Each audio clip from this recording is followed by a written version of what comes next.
Hello, hello, apa khabar everybody, and welcome to Virtually Peranakan Fest 2022, celebrating our colourful culture. This is our third edition of this online Peranakan festival organised by Peranakan Sayang, and we're very happy to see all of you, our Sayangs from around the world. Kamsia very much for joining us. Please do say hello and where you're watching this stream from in the comments section. We'll very much love to hear from you. My name is Alvin Un, and it's a pleasure to host this session, and this is a one that is very interesting because it involves about our culture. It's about our past and our future, and how do we manage this, and what's your opinions on this. So it's a lot of discussion going on, and to share this discussion with me, I have my co-hosts coming in from Malacca. Of course, we have once again Baba Cedric Tan. Hello, Baba. Apa khabar? Hello. Once again, selamat petang. You had your tea already, Alvin? I just finished mine. I just baru minum air. Bukan tea, air. So on this topic of our Peranakan culture, do we cling on to the past or do we look ahead to the future? What's your opinion on this? I think I'll rather leave that question open to the younger generation to answer. I think people like us already, we call it one step on the grave, and the other steps to people to over, So let them talk about it, and then we listen in. Okay, so let's introduce our speaker, shall we? Right. So Baba Lee Yuen Thien, I think he's one of the next generation of Peranakan who are very passionate about our culture and also tradition. He's currently the general manager of the Baba Nyonya Heritage Museum in Malacca, and also the vice president, one of the vice presidents in the Persatuan Peranakan Baba Nyonya Malaysia, also based in Malacca. So he's also renowned for his practices in Baba Nyonya culture. So I'm not going to take much of time. So let's bring him on this time, and let's show to everybody who's Baba Lee Yuen Thien. Lee Yuen Thien, everybody. Hello, Baba. Hai. Apa khabar semua? Wow, good to see you. How are you feeling? Ada baik good. Tak? Baik. So good to see you. So you've chosen to share this topic about our culture, whether we should be going forward or clinging on to the past. What is your inspiration behind it? I've been with the museum and also with the association for quite a number of years. So for us at the association, we are trying very much to actually preserve our culture, and people keep actually asking, so how are we going to attract? The problem is that we can do many things, but we sort of fail to attract the younger generation, which that is a very big question mark. I think most associations face the same problem, whereby our younger generation tend to not be interested in our whatever things that we are doing. So perhaps because of that, and also when I'm working at the museum, people always ask, when after visiting the museum, so they have this impression that every Baba and Nyonya family would be living in houses like the museum.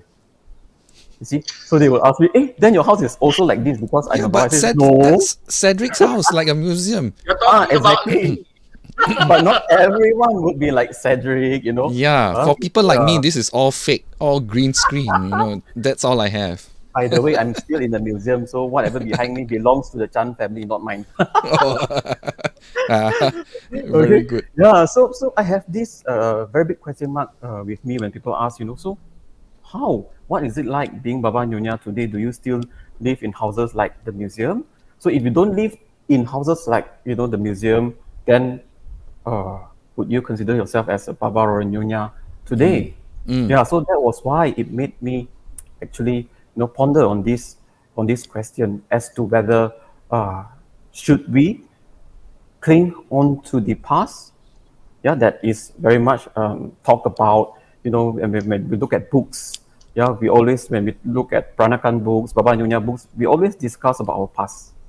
How is it like in the past?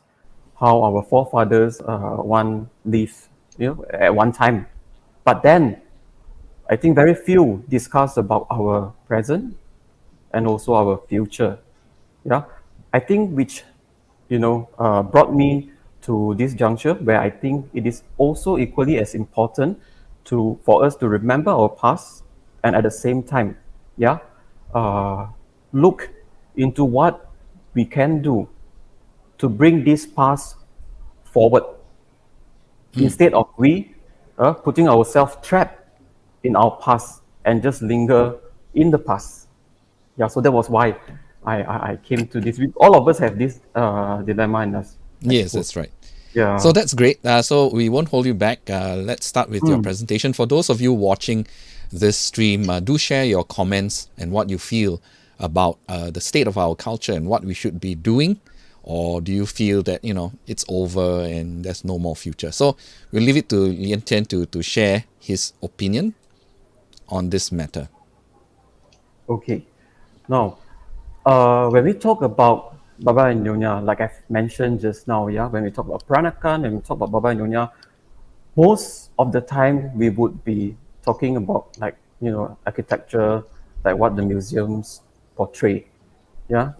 And at the same time also we would talk about meticulous practices and also our heritage, whereby we would always refer to old photographs of our ancestors. It is a good reminder, yeah, for us to remember, to know at least of our past. It is very important for us to know our past because without our past, we would not be here.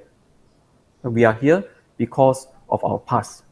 But then again, I think that many of us are very much inclined towards what the past is like.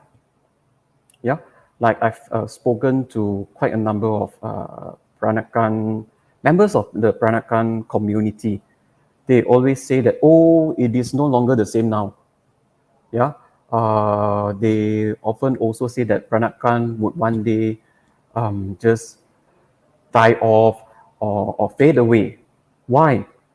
I think they have got this benchmark whereby to be a Peranakan or to be a Baba and Nyonya, it should be like what our grandfathers or grandmothers once lived like. Like for example, many ask students, especially when they come to the museum, they ask me, how can they identify a Baba and Nyonya individual today? Because if we look at, they said to them, it's very difficult for them to actually identify. They cannot, they don't know, until they talk to them, they ask. So many, like them and also our own members of our own community would say that, oh, our culture is dying because nobody is wearing the kebaya anymore on a daily basis, Yeah, same goes for my family. Only my grandma would be putting on kebaya and sarong every day, yeah. But then, does this mean that our identity, our culture, and our heritage would just die off? Yeah, many say, yeah lah, our culture would just die. People don't speak for us in Malacca. People don't speak the patois anymore. Yeah, those in Penang, probably you still speak your Penang Baba Hokkien, I suppose. But in Malacca, many of us either speak English or those were sent to Chinese school would speak Mandarin. Yeah, many have forgotten somehow the patois that we're supposed to be speaking at home. But then again, this is not something. Nobody is to be blamed. Yeah, because it's just so happened that our patois itself, don't find people don't see any relevance in keeping that particular language still. Yeah, because language is something alive. If you don't use it, no matter what you do, people don't see a purpose in preserving the language and using it, then the language will just fade away. Yeah, will just die off. But then again, does this mean that our culture would die? Yeah, a lot of people also don't smayang anymore today, or they simplified it. But does it mean that if you don't smayang, you don't worship your ancestors, or you don't do semang tikung, you don't worship to the Jade Emperor anymore? Does this mean that you're not a Baba anymore? or a nyonya? Yeah. So this is a question that a lot of people actually throw to me, and sometimes it's good for us to also look back at our identity. Yeah, a lot of us always ask, so what exactly is a Peranakan or a Baba Nyonya identity? Must someone be wearing, kebaya? Yeah, or must that particular person, for example, this photographs here, this particular photograph on the right, yeah, is of my grandparents on their wedding day. How many of us would still be, having this kind of when you get married, you will be going through this kind of ceremony or be putting on this kind of costume? I don't think many of us would still go through this kind of ceremony. Yes, I think in Malacca and KL, sometimes I do see one or two couples that would actually be putting on costumes like this. Yeah, perhaps in honor of their Peranakan lineage. But then again, does it mean that if you don't put this on, you no longer is a Baba or a Nyonya? Yeah, and then like also when we talk about identity, yeah, of course, the identity that we have today is very different from what our forefathers used to be. Like I've said, like the language itself, attire, how many would still be wearing kebaya if not for conventions, not for attending Peranakan dinner and dance. Everybody will be wearing that, yeah, when it comes to Peranakan related events or celebrations. But on a daily basis, does it mean that we would be Peranakan when it comes to festivals or celebrations or when we have events? On other days, then we are not Peranakan anymore because we don't put on kebaya. Yeah. So these are things that we often I think it's lack of attention that we should actually look into. Yeah. How do we want to portray ourselves today with regards to all these cultural elements around us? We try very hard to maintain all this, but then is it practical? How many of us would be wearing kebaya at least once a week? I know the staff in OCBC Bank would do that. They have a specific day. Yeah. How many of us, yeah, you ask yourself, would be putting on kebaya? Yeah. So things like this, makes me wonder, where are we heading towards? If we say that, oh, there are no more Baba and Nyonya, we are still around. Until today, we are still around here, alive and kicking. Yeah. So what, so these things that actually make me wanted to share the topic today. Yeah. So it comes down to traditional versus modern. Yeah. Look at this slide that I've projected here. Now, sorry if I offend anybody. Yeah, because a lot of us would say that, oh, if you don't tumbuk your chili, then you won't make good sambal belacan. Now a lot of us, even my mom, she would just blend her rempah. I remembered she used to pound and giling the rempah when I was like 10 years old. Yeah. After that, I don't remember seeing her giling, the rempah anymore. I think my batu giling so went don't know where. Yeah, somewhere around the house. Okay. The lesung, I still see her using it once in a while, but most of the time she will be using this blender. But does it mean that she don't cook Nyonya dishes anymore? Even if she does, then it is not considered as Nyonya dishes because she don't use this lesung. Yeah. So this is something that we should consider, because now we are living in a modern era where we have got all these technology around us that would make our life easier. We have to accept that all the Nyonyas are working today. Yeah. Not everyone have got the time to actually prepare meals. Like when you get back home, it's already like 6 or 7, and then you have to cook for dinner. That is almost quite impossible if you are still to pound. So I think we have to acknowledge all these changes around us. And this is what that form our current Baba Nyonya identity. Yeah, it is still a sambal belacan. It is still a bowl of laksa, irrespective if the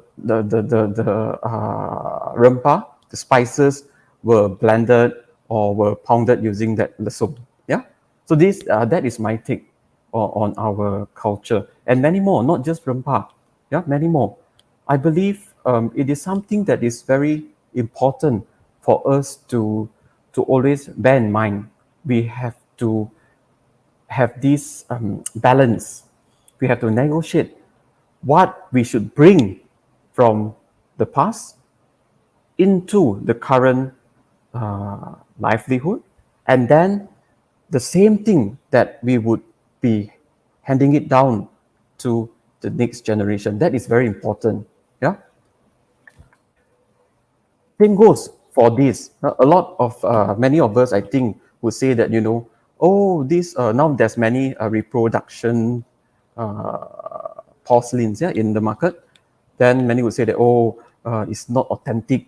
You must use the old one, the old Shanghai. Then only is authentic. But then, if you think of it again, how many of us can afford? It's very expensive now, as you know. How many of us can afford to use antique plates? But then, if you have got this, have got access to all this reproduction, yeah, knowing that they are reproduction, of course, and use it, once in a while, take it out on special occasions, and also maybe when it comes to Chinese New Year, weddings, and also perhaps worshipping, use it. Then there is a continuation of this material culture, because to use all the antique wares or antique Shanghai, I don't think it's even possible today. Yeah, like the ones that my family don't have many. We only got a few. Yeah, that also I would hardly actually take it out. It would all be in the cupboard, because why? If I ever to chip one single piece or break them, I was like, oh! Okay, my ancestors was like, I would imagine them, why you break our pinggan mangkok? Yeah, so I would rather use these new ones. Yeah, so this would actually in a way is good. Of course, you know that they are reproduction and acquire them at the reproduction price, of course. Yeah, it's a good continuation, I believe. Rather than calling it fake, I think reproduction is the more appropriate term, whereby it is made for today's generation for us to use, and perhaps this would continue in the future, that people actually continue to make this kind of porcelains, not just porcelains, furniture as well, and also kebaya and jewelry. Yeah, so the current generation and future generation would also have the opportunity to enjoy this aspect of our culture. Okay. And likewise, homes. Yeah, people always interview me when they ask, so in Peranakan homes, or Baba Nyonya homes, we have a particular feature, is it? Like houses like these? I say yes, it's of the past. Yeah, the Peranakans or the Baba and Nyonyas in the past lived in houses, pre-war houses like these, like the museums. Yeah, also in Penang, you have all the beautiful mansions. Not to say like my house, my family, we live in wooden plank house, not as beautiful as this, but then they share the same layout and stuff like that. But then, does this mean that today, yeah, how many of us, of course, like Cedric, would still be living in houses like that, but how many of us today, Baba and Nyonya, still live in houses like this? Okay? I suppose most of us would be living in terrace houses or bungalows, yeah, modern houses like this. I don't think it's relevant anymore to be living in houses like the museum. It's so big. You need, like I was told by Uncle Henry, that they have got 8 maids, servants at one time to help them to maintain the house. How many of us have the leisure to actually have 8 maids today? Even one is very difficult to maintain houses like this. Yeah. So most of us are working, I think we have to accept that we are living in a modern society, irrespective whether we are Baba and Nyonya or not. All the modern society would most would be living in houses like this. Yeah.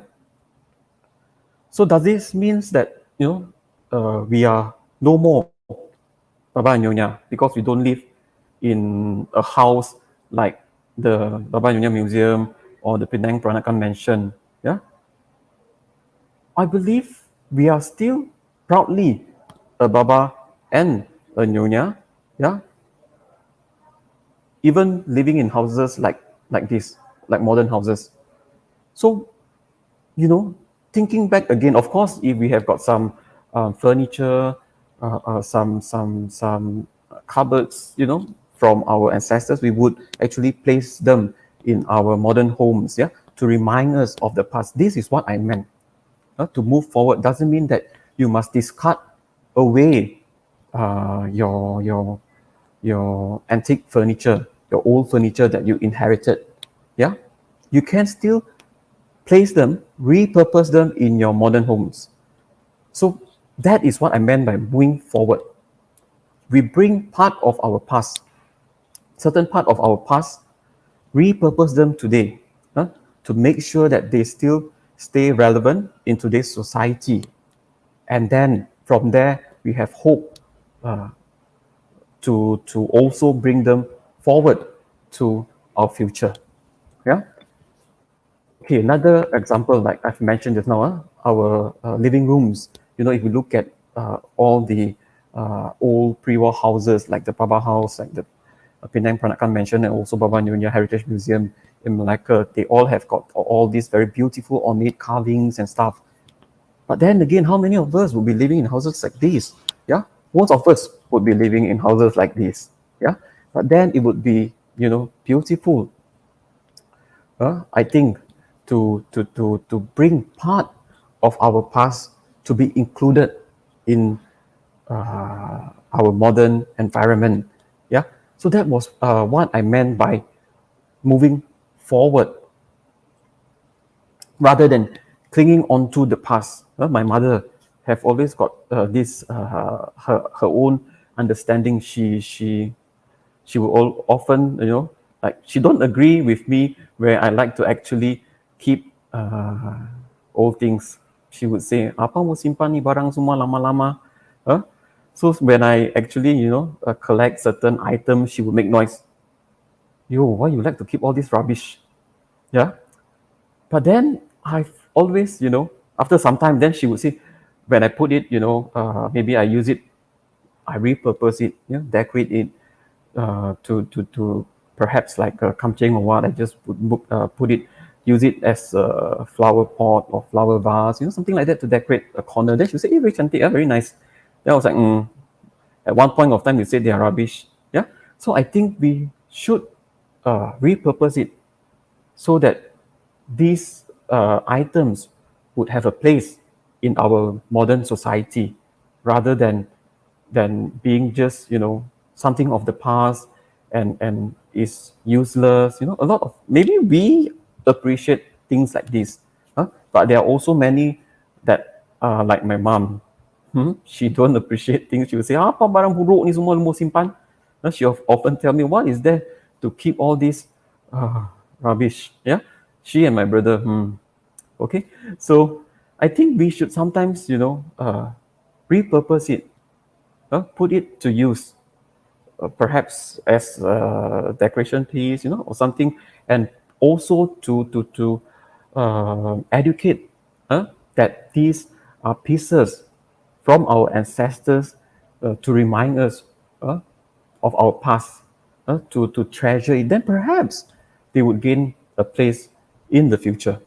Okay, same goes for other elements or other aspect of our culture, like the food aspect as well. Yeah, I think food aspect is doing quite well. Many of us would still want to eat Nyonya cuisine or like guacamole and stuff like that. But then the other aspect of it, like the language, is fading. But then again, whether or not for us to actually cling to it, oh, we should do the old way, we should do this, we should do that, then sometimes it's very difficult. Not many families can actually afford to do what we are doing, like how we do it in the past. Like for example, the process of making kueh bakul, yeah, for Chinese New Year. My family will still do it traditionally, using firewood because we have got space at the back. But how many more people living in the modern homes can actually do it? Huh? Most of us would just order, right? Yeah. So my parents still insist to do it once a year. They said, "Oh, this is a tradition that they enjoy doing." Yeah. So how many can still do it? But then again, if you can change it, instead of using firewood, yeah, we have got now gas stove. Yeah, you use gas stove, to steam the kueh bakul. It would still be a kueh bakul, whether you use firewood uh, or a gas stove. Same goes for our cooking. Yeah, if we look at the kitchen in the museum, all of them, would be using firewood. But most, if not all of us today, use gas stove or modern induction stove to cook. So does that mean that, we no longer is Baba Nyonya because we don't use firewood like how our forefathers do?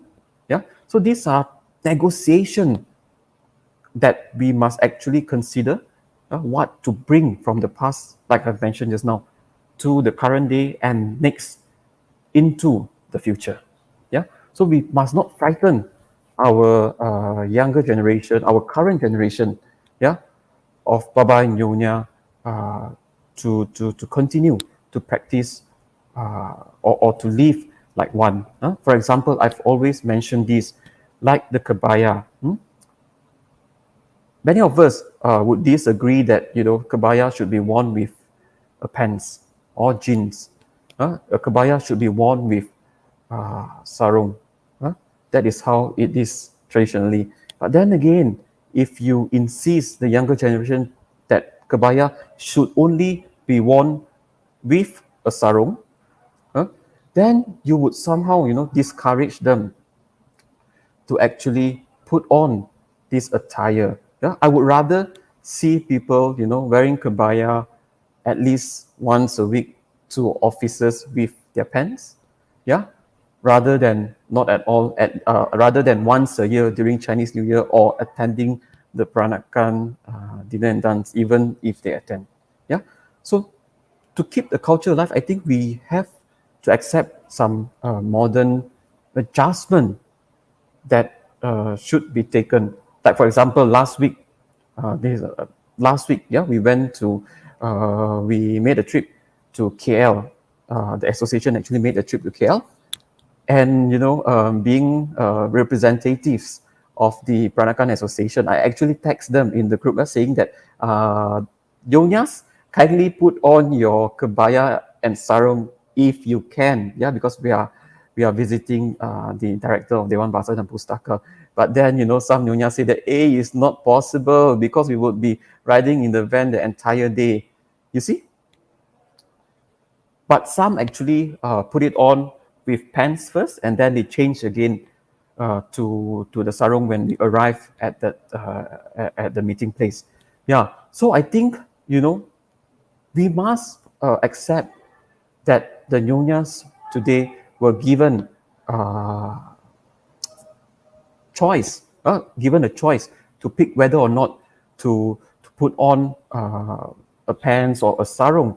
But like my grandmother in the past, I've never seen a grandma in a pants before. Yeah, all her life she would be doing all the activities, all the house chores in sarung and kebaya, which I don't see her complain that is very leceh. In fact, she said that wearing pants is very leceh. Yeah, so I think this is something that our modern society now, are facing, because we are living in this environment. We have to accept, yeah, that now is different. Yeah, so if you look at Baba Nyonya in the past, it's very different from Baba Nyonya of today. But does it mean that we are no longer Baba and Nyonya because we are not like our forefathers? Yeah. Now I would like to actually think back again. If our forefathers that came from China did not make the changes that they took, where they adjusted to the local lifestyles, where they actually, adopt Malay culture, Western colonial culture into their livelihoods, then I don't think they would be Baba Nyonya today. They would just be Chinese people living out of China. The very fact that they made the alteration, the adaptation, the changes, at that point of time, created the colorful hybrid that is Baba Nyonya, that we know as Baba Nyonya or Peranakan today. So why are we so afraid to face all the changes that we are facing now? We cannot avoid the pressure of the 21st century. Rather than going against it or resist the changes, why not we embrace it?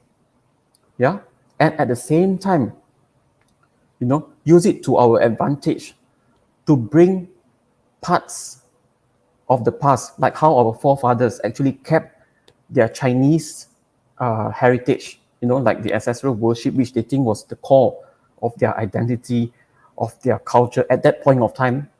And, they felt like perhaps the language part wasn't that important, perhaps for survival or what.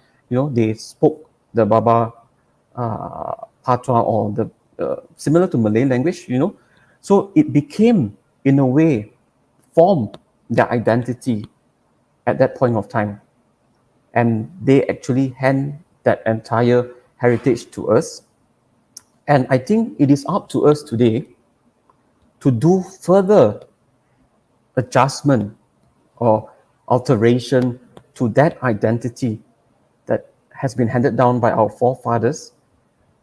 And, with all these different influences that we see around us today, that sometimes we cannot avoid. Like, for instance, our last time back home, we don't have electricity. So we have electricity today. Why not we use this to our advantage?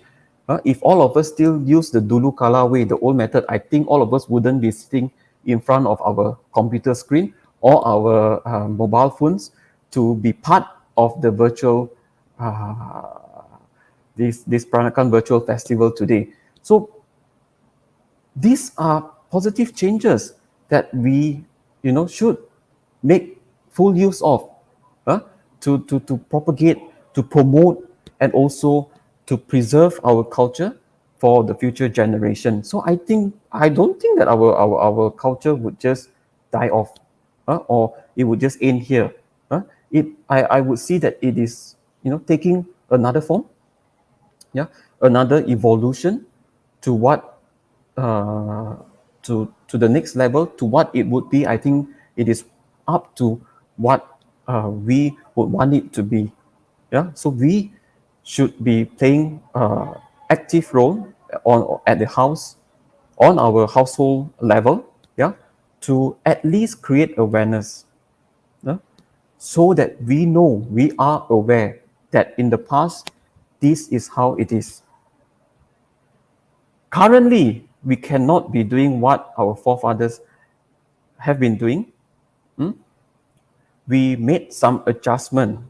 These are the adjustment. For example, last time we smayang, 12 bowls of dishes. How to prepare that 12 bowls?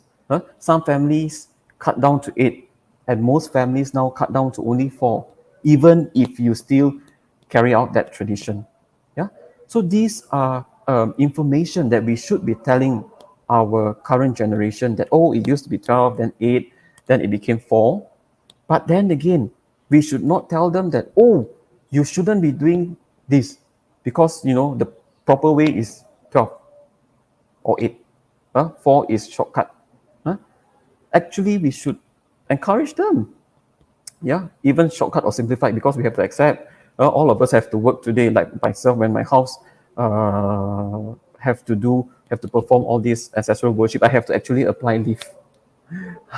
to apply leave to help my parents, my family to actually prepare for the worshipping. Yeah.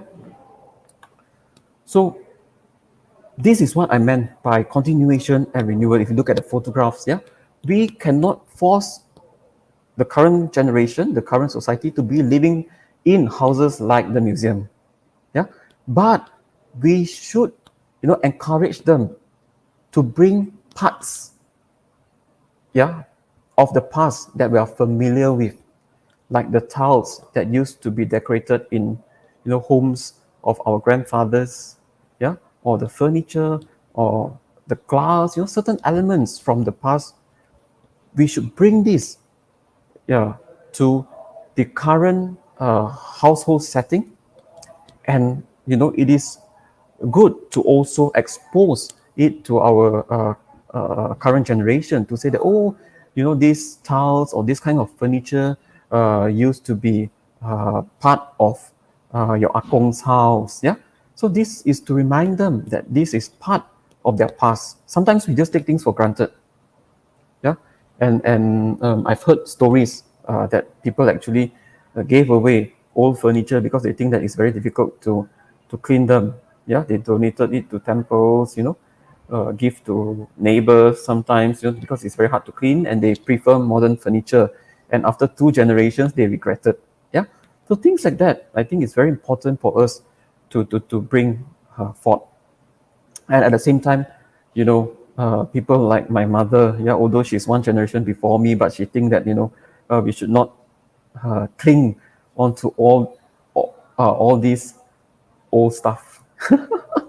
Yeah, but I think it's very important, yeah, to share with her the importance in giving a new breath to all these old furniture, old kitchen utensils, yeah, so that it would still remain relevant in today's society. Same goes for other aspect of our culture, yeah, like the attire.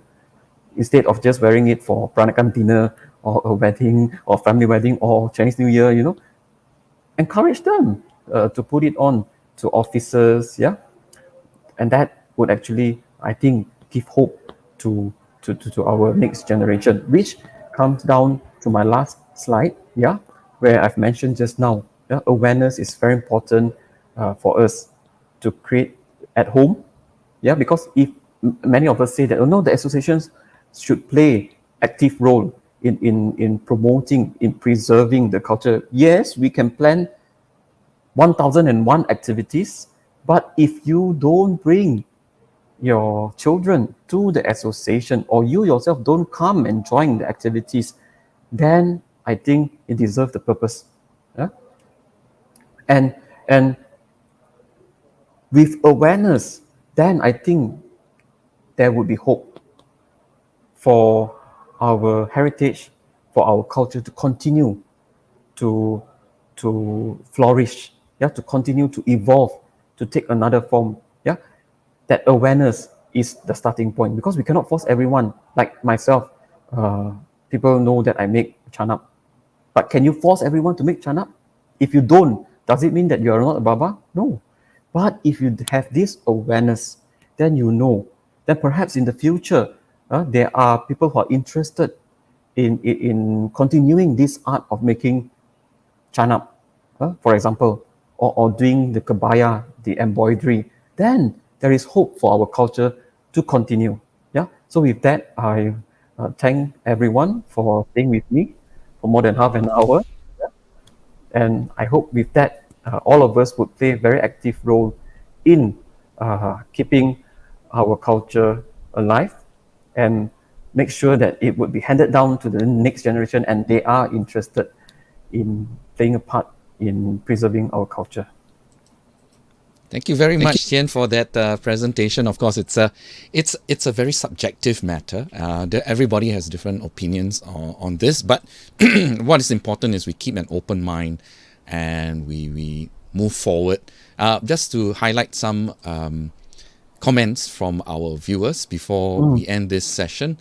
We have Carol. She thinks that it's the passion for our culture that makes you different. our culture, from the food, our language, our sopan santun, our etiquette, our clothes, we must keep alive somehow. We can modernize, but we still do it hand in hand together, I believe. And she is a blender user. That's so funny, right?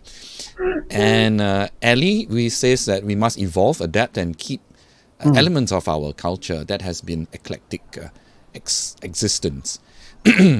Now we have Boon Song, who has good comments as well. When the language dies, a way of understanding the world dies with it. A way of looking at the world, which is a quotation. And he believes that he agrees that our lifestyle has changed, but language is still very crucial for our identity. What do you think about this, Cedric?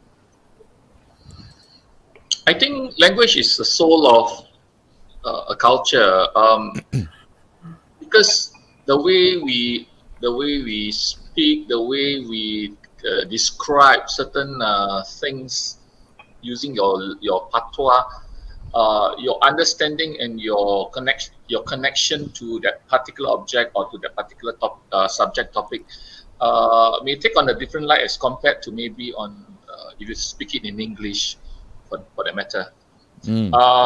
That's the reason why that patois, I would say our patois is kind of considered an important facet as a form of our identity. But unfortunately, like our speaker said just now, people are not seeing that relevance there already. In the past, it used to be a major trading language, but not now. Yes. Now, I think English and Mandarin has come to the fore already. Yes, definitely. Language only survives if there's a use for it. If there's no use for it, it dies a natural death. But having said that, it's not a cultural language, not a language of trade. Of commerce, yeah. It will die faster, definitely. That's right. But having excuse me, having said that, our language has also evolved over time. From the very first generation that came here to the subsequent generations, it has also evolved. And I mean, as I always mention, we are never comfortable with change. Change is always very uncomfortable for anybody at any time. So it's a time of change that we are part of. More comments. Fully agree with the speaker, need to adapt and adjust, but may still face challenges for the next generation, definitely so. And Lynn thinks that we still can create a museum, plus with warm hearts at home. It's beautiful with greater interior design added. I guess this is the modern take of how a Peranakan home should be, Thien? Yes. Like I've said just now, not many people will appreciate items like this. But again, if we add elements of our past into the modern setting, I think many people can actually accept it. Yeah, rather than saying that, oh no, this furniture cannot blend into modern, like the mother of pearl furniture, for instance. Yeah, if you keep saying that it cannot blend into a modern living room, then I think we put a limit there for this part of our heritage to be present in the modern context. But then if we are open to it, if it is beautifully done, I think it serves as a good reminder of our past, and it would still stay relevant in the modern society, which I think it would have a promising future. And it encourages the manufacturer to continue producing furnitures and porcelains and also other perhaps embroideries that reminds us of our past. Or else, nobody makes it anymore. Nobody wants it. No, there's no need to make them. Then even in the future, if you have the capability, you cannot have access to it. So I think it is important for the current generation to actually appreciate things from the past and bring forward, all these things, all these elements that we can to our current livelihood. And this will actually encourage all the other industries to keep producing on the, like, for example, tiles. So that if there's a demand, there's a supply. So that's the commercial part of it. And Teresa has chimed in and said that she's been encouraging her nieces to don the tengsa. But can we do away with the sanggol, because it's quite difficult, and because they got short hair. But as Christopher says that why not, after all, not many these days know how to don the sanggol anymore. And his opinion, those who attempt create a mess of their hair. So this is again an evolution because of hairstyles. Because last time I Correct. think they all kept long hair, so it's easier. But these days with the more modern fashion styles, they don't have long hair, so it's not possible to Modern to sanggol. modern sanggol. Maybe we have a attachment you know. I like, Something I like to ask a question. I like to ask a question to the speaker. Would you consider yourself to be a conservative, a modernist, progressive, or somewhere in between? I don't think myself is a conservative Baba altogether. Yeah. Progressive or not, maybe there. I try to, because I have to accept that we all now live in a modern society. Yeah.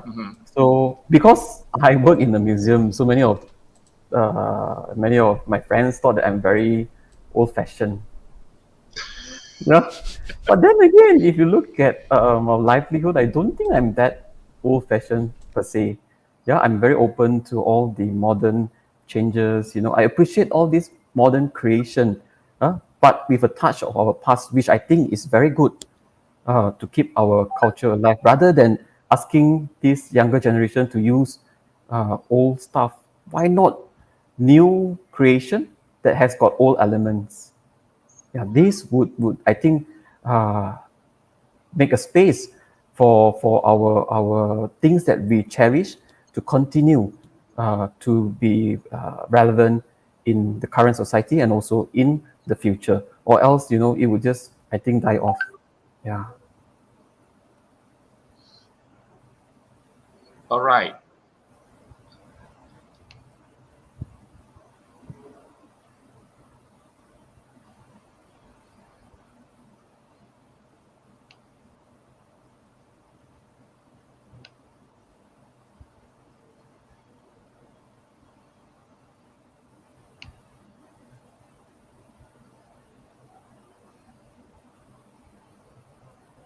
I think I don't hear Alvin. Yeah, I can't hear you, Alvin.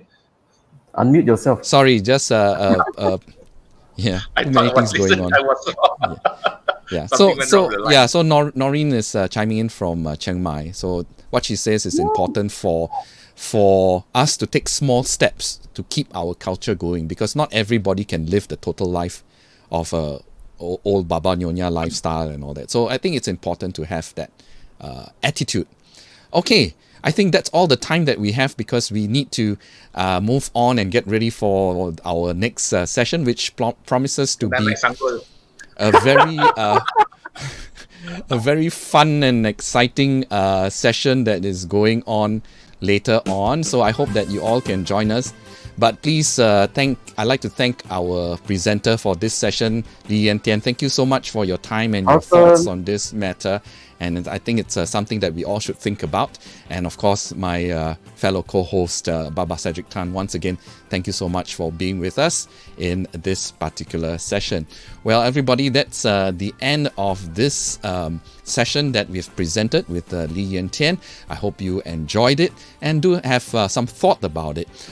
We're moving on to our last presentation of our Virtually Peranakan Fest, happening very shortly at 5 p.m. And this is our fun session called Mari Huahi, that we always have fun at our very last presentation. And it's going to be great because there's lots of songs, entertainment, laughs, and this is what we always do. And we're going to have Bibi Lanyo, we're going to have Nyonya Phoenix Emily, we've got Babas Along Asraf, Cedric Tan, and of course myself, and this is all going to be happening soon. It is called Mari Huahi. So we're going to invite everybody to have a good time with us. So my name is Baba Alvin Un. This has been Virtually Peranakan Fest 2022. We'll see you soon.